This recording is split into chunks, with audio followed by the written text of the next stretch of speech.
Well, you are an entirely delicious audience, just fabulous audience. I love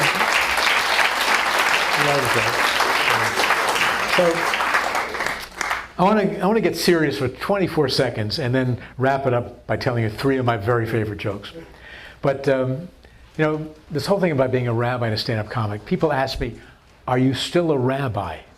It took me a long time to articulate it, but there are all kinds of ways of being a rabbi. There's congregational life, academic life, the chaplaincy, organization life. My rabbinate is making people laugh. And it's because thank you. I think of the words of Maya Angelou. She says, people will forget what you say and they'll forget what you do, but they never forget how you make them feel.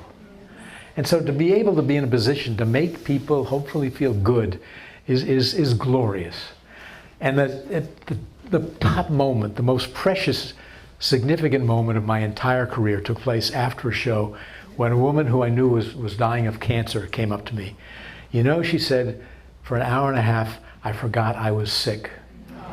So that's what it's all about. And doing this and having the opportunity to make people laugh is something that I treasure immensely. So I'm going to wrap it up by telling 3 jokes, because I want to leave you laughing. Okay, 3 of my favorite jokes.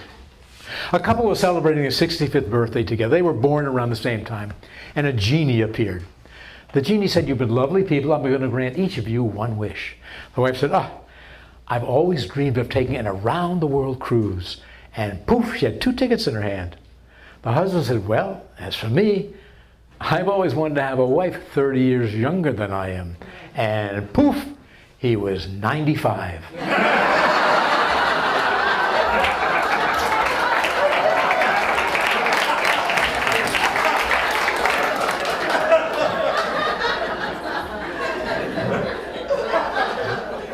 A young man approached the rabbi before a funeral. He said, "Rabbi, what's the Wi-Fi password for this room?"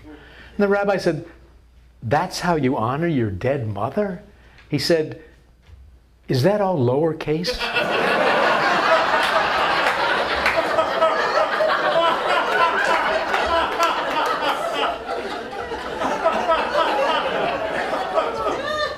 And finally, a rabbi was visiting a retirement center and talking to one of the men. She said, "How old are you, sir?" He said, "Rabbi, I'm 87. She said, "Marvelous. May you live ad mea ve'esrim, to 120, like Moses, our teacher."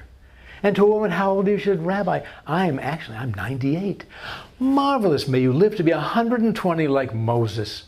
And to a third man, "And how old are you, sir?"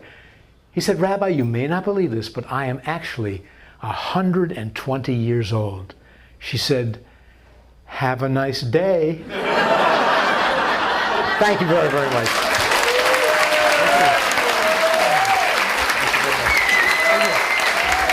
Thank you.